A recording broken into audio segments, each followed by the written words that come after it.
All right, what's up, you guys? This is EJ, and I'm back with another movie review. Today we're going to be reviewing. Ooh, today we're going to be today we're going to be reviewing scary stories to tell in the dark. And girl, you know, I got to do it one more time, girl. We're gonna we're gonna be reviewing scary stories. Oh my god, you guys! Like, I am a huge fan of this book series. Um, I read the book series like so many times, but I found out about it in elementary school. I found it in my school library. I got my life to it, and then I asked my teacher. I don't know if I asked her or she did it first, but my teacher, like, my teacher, she read the stories for us from, I think, the first book. The first book, she read us the stories. That's what it was. She read us the stories. She read us the stories from this one, and then I wanted to know more, so I found the other ones in the library, and then I got these and took them out the library, took them home, and I was addicted ever since. And then maybe like 4 years ago, I found the books on eBay, and then I got them on eBay, and then they've been in my house ever since. I love these books like so much. So when I found out that they're making it into a movie, I lost my absolute mind, girl. Like, I was like, you gotta be kidding me, like, because I've been wanting it to be a movie for so long. I was like, I want it to be either a movie or like a Netflix show, or not Netflix, or like a TV show, of anything, like on HBO or something, like something where it's like it's really dark and creepy, and like we can get each story as an episode. But I just want to let y'all know that girl, I am a huge fan of the books. So obviously, I came into the theater very critical. I was like, I'm gonna be very critical because I'm a huge fan of the books. But yeah, we're just gonna go ahead and get into. Ooh. Y'all, if y'all hear thunder, I'm sorry. It's like a whole thunderstorm outside. It is pouring down, but so yeah, we're gonna just go ahead and get into it. I like to do a recap of the movie first before I do the review. That's how we do it on my channel, girl. So all right, so the plot starts off with Stella, Augie, and Chuck. These are our three main characters. Augie, I think his name is August. I think that's his name, August, whatever. So the three main characters, it starts off with them. They're getting ready for Halloween. We can kind of tell already that Chuck is the comedic relief of the three. He's very. I think it starts off with him, like, he was like scooping poop out of the toilet. I was like, girl, I know. Why was he getting poop out the toilet? Oh my god. Well, I mean, I'll tell you why, but that mess was so funny. I was like, ew, like, yeah, that was funny. We meet the three of them, and then we also meet the character Ramon. Ramon, he basically is like on the run, because he was called to serve in the army, and he was not about to do that shit. Because I know I won't. I'm like, girl, I'm not serving no damn army. So he was called to serve, and then he was on the run. So we meet Ramon. He's out here doing his thing. The kids over here getting ready for Halloween. And so that's that. Now Halloween is in full effect. The kids are out getting their candy. It's trick or treating and all that type of stuff. And basically Chuck, he had a plan. So the reason he was scooping up all that poop was because he had a plan for the neighborhood bully Tommy. Is that his name, Tommy? Yeah. He had a plan for Tommy. So he had like a whole bag of candy, but he put poop in it, like in the bag. And girl, so Tommy came up, he took the bag, and then it was like poop in their car, and then Chuck lights some poop on fire and throws the poop in Tommy's lap, and so it's a whole mess. And we were just rolling in the theater. That was really funny. That was a really funny part. So they're going through all of that. Tommy's pissed off. So then Tommy chases the kids to a drive-in theater, where the kids end up meeting Ramon. And they find out a little bit about Ramon, like why he's there by himself, watching the movie by himself, at the drive-in. And then we also find out a little bit about Stella, because Stella has like a little backstory about her, something that happened with her and her mom. But like, they didn't really go too deep into that, which I would have wanted them to. Like, they didn't really go into like, they didn't really tell us about her in that story. I feel like they should have established that maybe in the beginning of the movie. Like, maybe it should have been a scene that started off with her and her family and what happened with her mom, like a flashback or something, because I didn't really get that. I wasn't attached to that, like, when they were telling that story. One thing I forgot to note, girl, that was so funny. When Ramon told Tommy that he smelled like shit, Child, I was rolling. That was so funny because he did like he had because Chuck threw the poop in his lap, and it was on fire. So that was funny when he said that. He's like, oh, you smell like shit. So that was hilarious. Ooh, girl. So after all of that happened, Stella turns to Ramon and she asks Ramon if he wants to see something scary or like a haunted house or something. So the kids go off to this haunted ass house. Um, and then they're in the house exploring, and long story short, they find the book of Sarah Bellows. And this is the book of scary stories. So this is how they basically introduced this cultivation of books into this movie. They basically like mash them all together in this big book of stories that Stella has to read. So she opens up the book, and it's really cute. I like how when she opens it, you kind of see stories that are already in these books. Like they kind of do like a how do you say it, like they kind of like honor some of the stories in this book by showing some of those. And so basically the book has an ability where I guess the ghost of Sarah, I think Sarah Bellows, like she sits in her home and she just like opens up the book and she writes in the book. And so as she's writing it, she's making a new story with new victims. So anytime people open up that book, they get new stories with new victims who will die. So the first story starts, this story is from I think the third book. That one's called Harold, which was one of my favorite stories. I was so happy. This is the story that's on the front of the movie, like the front cover of the movie. It's the big scarecrow. This one's one of my favorite stories because this story taught me as a kid. Like those books when you read books and they teach you little lessons. That's kind of what these books are. These books kind of teach you lessons, what you should and shouldn't do in life. So the story Harold kind of teaches you that everything comes around. Like like karma's a bitch. Like this story teaches you that you need to treat people right. So it was smart that the victim was Tommy, because Tommy was the neighborhood bully. So because he was bullying, so basically Tommy kept bullying his scarecrow named Harold, which I like that twist that they did, because in the story it's not about a bully, it's about these farmers. But I like the twist. The twist is that it's like this high school kid bullying a scarecrow. So he keeps bullying Harold, and eventually Harold comes to life, and Harold snatches his wig, and Harold he like takes a pitchfork and stabs Tommy with it. I thought it was so interesting. So he stabs him with the pitchfork, and then I guess it had like a curse on it or something. And then Tommy's walking, and then we see like hay start to come out of his hands and hay coming out of his mouth. And that was so, I loved it because the whole theater was quiet. Like everybody was quiet. Like you could tell everybody was very uncomfortable during that sequence, which I thought was really interesting. Just everybody was really quiet. Like they were just like, it wasn't mesmerizing. I was like, oh my God, that's so creepy. Like and I felt bad for him. I'm like, oh, that probably hurts so bad. Like having hay coming out of your like ears and your eyes, and oh my God. So that was really cool. I loved how they brought Harold into this movie. That was really good. I feel like they honored Harold's story really well. So we had Harold. So that was the first story. And so after Harold, Stella starts to catch on. She starts to realize that the book may be alive, and that it's collecting new victims. So I think Sarah tried giving the book back to Sarah Bellows. So she tried bringing the book back to the mansion. She gives Sarah the book, and she's like, here you go, here's your book back. And Sarah basically said, no, bitch, like no, it's not over, girl. She said, I'm bringing this book back to you. And so Stella comes home. She comes home, and the book is back in her house, and Ramon is reading the book. And she's like, why the fuck you reading that book? And he's like, well, girl, it's here. And so Ramon's reading the book, and he's, gagging, reading the book. And then we have a new victim. And so as he's reading the book is writing another story. And this story's victim is Augie. And this story is one of the most popular stories from the book series, called The Big Toe, which I love that they put that in.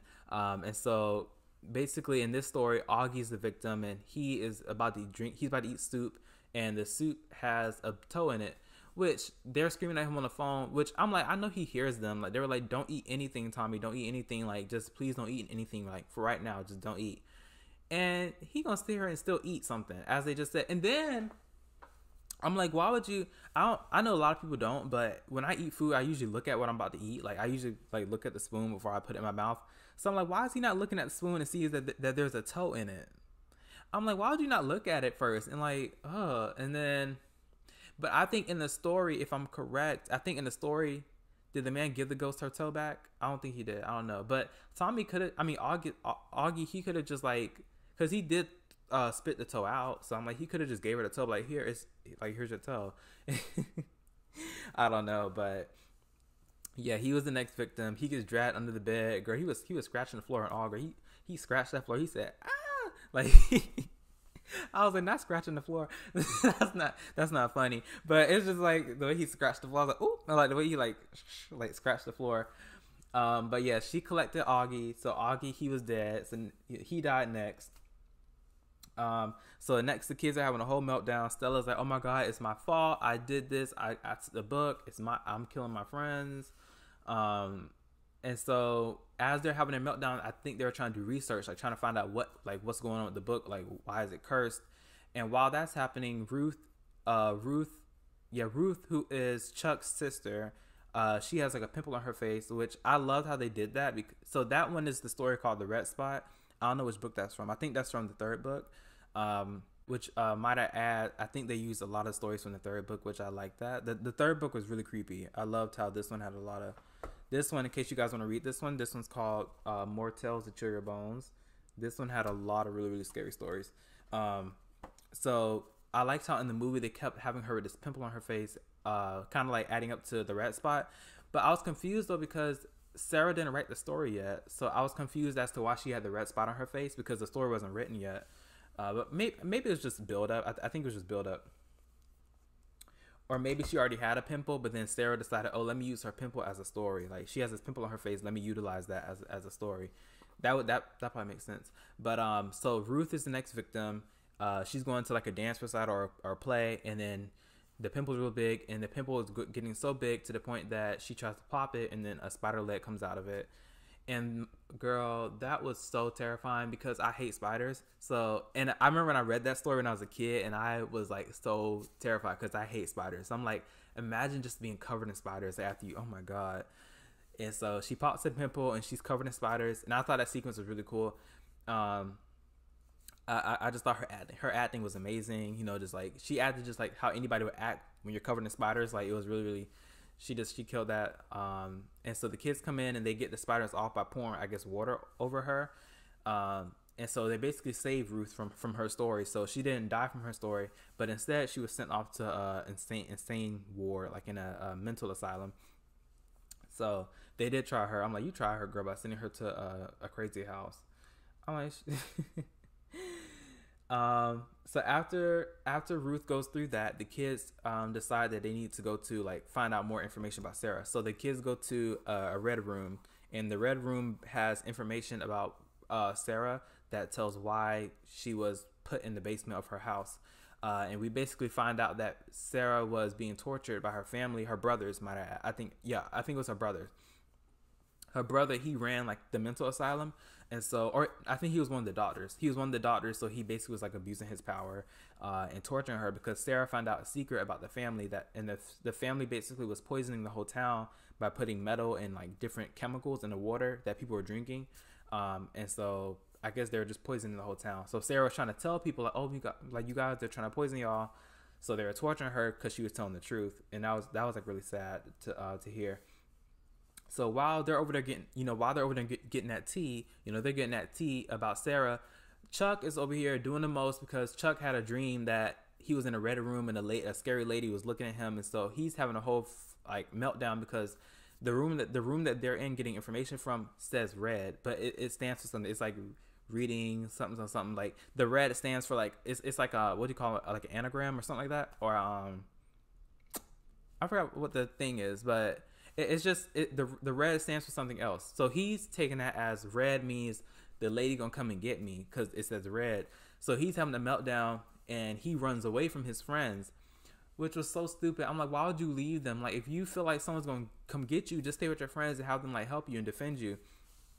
So come like it'll be three of y'all versus one. Like y'all would take her down if you just stay with them. But Chuck runs off like he's crazy. He runs off into a hallway, and so the kids get caught by the I think is what it was. I think the kids got caught by.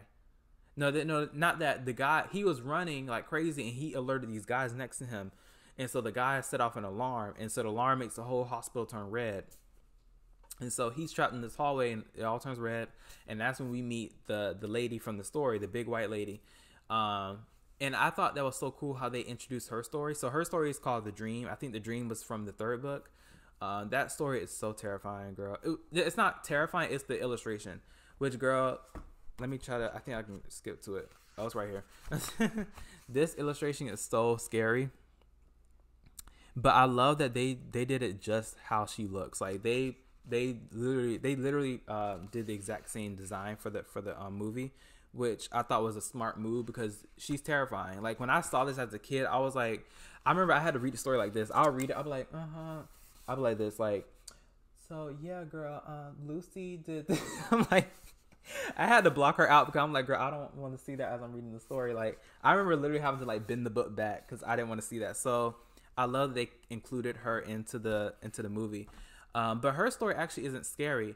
Well, it's scary, but that ghost, basically she protects the main character. Like the main character, she's saving her. So when Chuck's stuck in the hallway facing off against her, she basically is coming to Chuck, but she comes to him and then she hugs him. And then she hugs him and then she absorbs him. And then she was me and my friend were dying laughing. My friend would be watching this and we were dying laughing because I was like, why she was like, she hugged him and like she had him and she was like, yes. Ooh. I'm like, why is she like so into it? Like she was like so like content. Like she was like,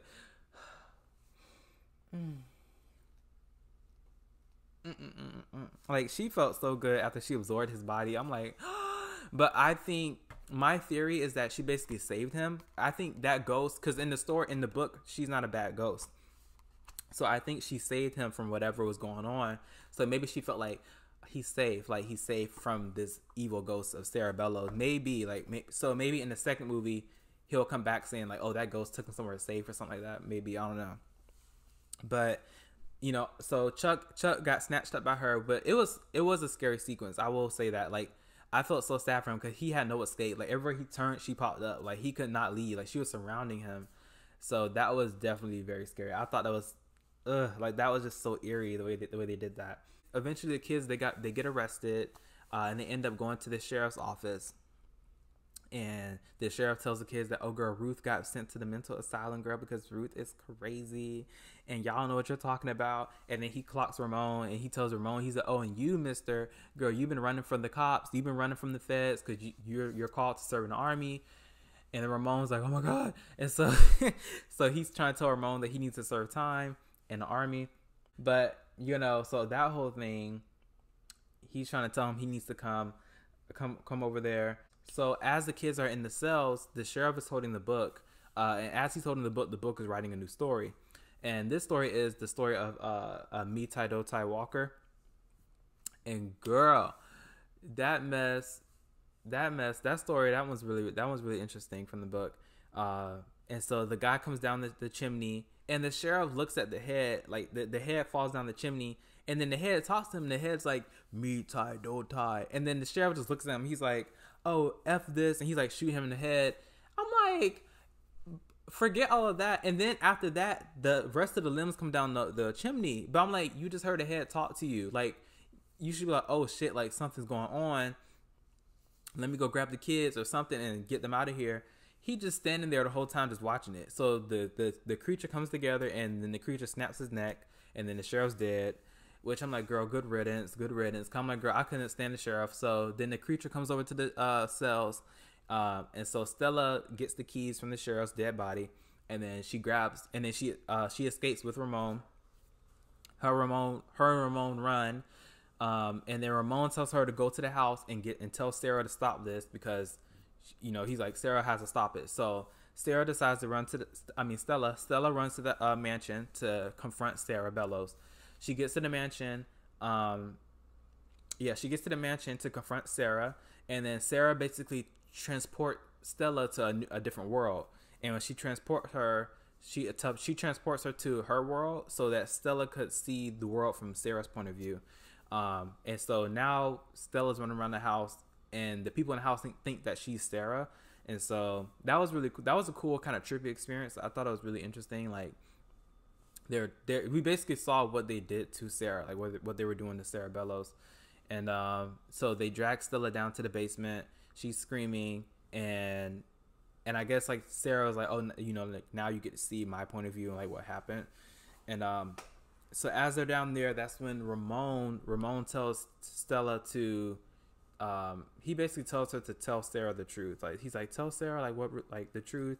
And so Stella tells her that she knows that Sarah is innocent and that Sarah was just trying to warn people of what her family was doing. And then she tells Sarah that Sarah just needs to let it all go and stop having all this hatred and rage because it's killing people that are innocent, that had nothing to do with what happened to her. And so finally Sarah lets it all go and she screams, and then like I thought it was like really cool. I thought it was like so eerie and cool how they did it. So yeah, so Sarah screams, and then all, you know, they're set free, and now Stella and Ramona are free, and they, you know, and so that's that, and you know, all that's done. And then the movie ends with Stella saying that she's gonna find a way to save her friends, and she thinks the key to saving her friends is gonna be the book. So I'm excited because my friend said there's gonna be a second movie, and so in the second movie, I'm imagining that maybe she's gonna use the stories like from the books and maybe rewrite them a little bit. I don't know how that's gonna work, but I think she's gonna use the stories in a way to bring the friends back to life or help them escape from where they are. So that's gonna be interesting. I'm excited to see how that's gonna go. And yeah, I'm excited. But overall, I love the movie. I'm satisfied with it. I think I'm satisfied. Maybe we could have got one more scary story. That would have been cool to see another victim. And I like the plot. I like that they switched it up and that it wasn't just, because I was thinking the movie was going to be like just a collection of stories. I thought it was going to be like we sit down in the theater and the kids go into this house, because that's what I was expecting to see. I was expecting to see like the movie is the kids go into this house and it's a haunted house, and then the ghost tells them, oh, you can't leave until I tell you a story. Or like they do something like it's like a crazy plot. Oh, you know what? I was thinking it was gonna be something like almost, or it would have been cool if they did it like the VHS movie. The VHS movie, basically, these people go into a house, and then they can't leave the house until they find out the clue or the mystery or something like that. They can't leave until they can get out. But as they're stuck in the house, they keep watching these VHS tapes. Like they keep watching all the tapes and seeing all these different crazy stories and videos. So I was thinking that would have been cool for this. Like the kids are trapped in the house and they can't leave until they find out what happened to her, and then they can leave. But as they're stuck there, they have to keep listening to these stories, and then we keep hearing scary stories. So that would have been cool too. But honestly, I did love the movie. I loved it. I loved it. The acting, everybody did really great. Yeah, I think it was a pretty decent movie. And I'm excited for part 2. I don't really know how they're gonna do it. I don't know how they're gonna do the second movie, like how that's gonna really work. But I'm excited to see how it fares and how it turns out. So in terms of rating, I'll give this movie 4 stars. Definitely 4 stars. I loved it. Could have been some more to make it become 5. They could have done a little bit more to get it to the 5-star realm, but it was really great. I enjoyed it, and now I feel like binge reading the books again, because this movie just brought me back to like my elementary school days, sitting in the library on a rainy day and reading these books. I loved it. I simply loved it. Anyways, thank you guys so much for watching this review. I definitely will try doing some more soon. And yeah, I might try doing some more gameplay videos sooner or later, one of these days. I know my friend wants to record some gaming videos, so we might do some gaming videos, and I might upload some here on the channel. So be on the lookout for some gaming videos and all that type of stuff. And yeah, and I thank you guys so much for watching. All right, love you. Bye.